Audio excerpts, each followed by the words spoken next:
کچھ چیزیں اس میں سے سنتے ہیں.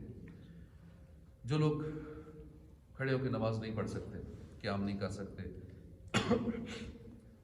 تو اس حوالے سے ضروری مسائل ہم نے سنے تھے. اور صف میں کرسی کیسے رکھنی ہے، اس کا مسئلہ ہمارا شروع ہوا تھا.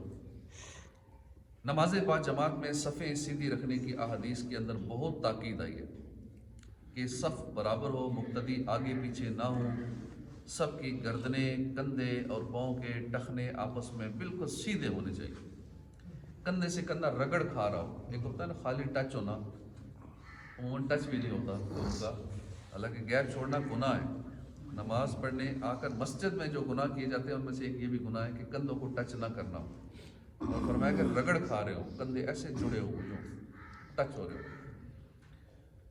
لہٰذا جس مریض اور مجبور کو شریعت نے بیٹھ کر نماز پڑھنے کی اجازت دی ہے وہ صف میں کرسی کی بجائے زمین پر بیٹھ کر نماز ادا کرے. اگر زمین پر نہیں بیٹھ سکتا تو مجبوری کی وجہ سے بے شک کرسی پر بیٹھ کر نماز پڑھے، مگر کرسی ایک کونے میں رکھے. کئی لوگ صفوں کے بیچ میں رکھ لیتے ہیں، ان کو ذرا پیار محبت سے سمجھا دینا چاہیے، خاص کر جمعے والے دن. اگر صف ادھوری رہ جاتی ہو تو کونے کی بجائے صف کے ساتھ ملا کر کرسی رکھ لے. یعنی اگر بالفرض صف ہے ہی اتنی اور بندہ کونے میں کرسی رکھ لے تو یہ بھی درست نہیں ہے، صف کے اینڈ پہ رکھ لے. اور جمعے والے دن تعداد زیادہ ہوتی ہے تو جمعے والے دن بے شک کونوں میں رکھ لے پہلے سے ہی. اس صورت میں یہ خیال رکھنا ضروری ہے کہ کرسی صف کی سیدھ میں رکھے، نیز قیام کی حالت میں بھی کرسی پر بیٹھ کر ہی نماز ادا کرے، ورنہ کھڑے ہو کر نماز پڑھنے کی صورت میں یہ صف کے دیگر نمازیوں سے آگے جدا کھڑا ہوگا، جو صف بندی میں خلل کا سبب بنے گا. اور صف بندی میں خلل کی مکروہ صورت ہے. نیز ساتھ والے نمازی اور کرسی کے درمیان خلا بھی نہ رہے، یہ بھی دیکھنا ہے. ساتھ والا نمازی کرسی سے ٹچ ہو کے کھڑا ہو، جس طرح ہر بندے سے کندھے ٹچ کرنے ہیں اسی طرح کرسی سے بھی بندہ ٹچ ہوا ہو. اب اس کا ایک طریقہ یہ ہے کہ جو ادھر والے ہیں وہ اپنا دایاں کندھا ادھر ٹچ کر لیا کریں، اور جو ادھر والے ہیں وہ اپنا بایاں کندھا ادھر ٹچ کر لیا کریں، تو سب کے کندھے آپس میں ٹچ ہو جائیں گے، بیچ میں گیپ نہیں رہے گا. گیپ چھوڑنا گناہ ہے.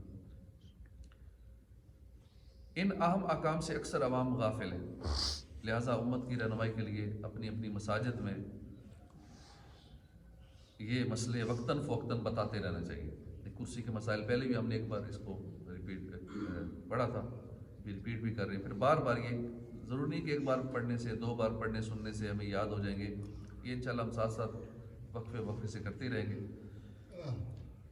فرض وتر اور عیدین اور سنت فجر میں قیام فرض ہے کہ بلا عذر صحیح بیٹھ کر یہ نمازیں پڑھے گا تو نہ ہوگی.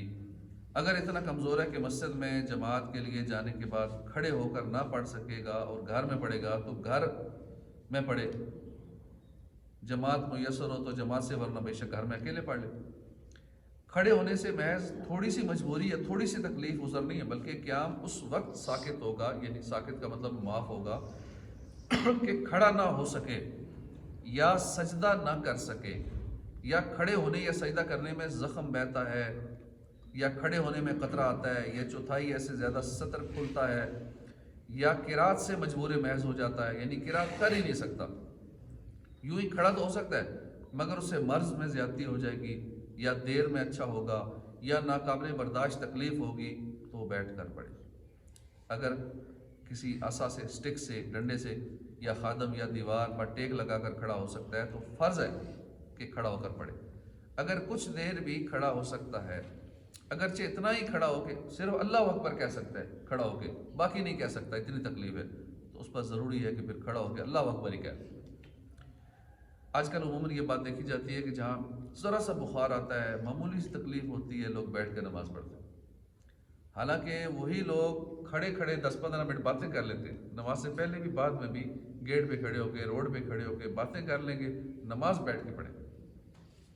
ان کو چاہیے کہ ان مسائل سے متنبہ ہوں اور جتنی نمازیں باوجود قدرت بیٹھ کر پڑھی، قیام کی قدرت تھی پھر بھی بیٹھ کر پڑھی، ان کو نئے سرے سے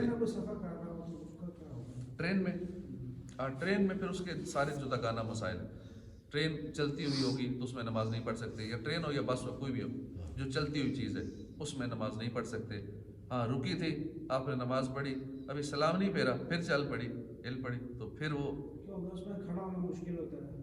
ہاں وہی نا، اس کے بعد جب رکے گی تو پھر بے شک اندر پڑھ لیں باہر پڑھ لیں جیسے، لیکن رکی ہوئی حالت میں. ہاں اب مجبوری ہے کہ ٹائم ختم ہو رہا ہے، آپ نہیں پڑھیں گے تو ٹائم ختم ہو جائے گا، تو اس صورت میں پڑھ لیں، جس سیٹ پر بیٹھے ہیں وہیں بیٹھے بیٹھے پڑھ لیں، لیکن دوبارہ پھر پڑھنی ہو، لیکن اس ٹائم ہی پڑھنی، بیٹھے بیٹھے پڑھنی.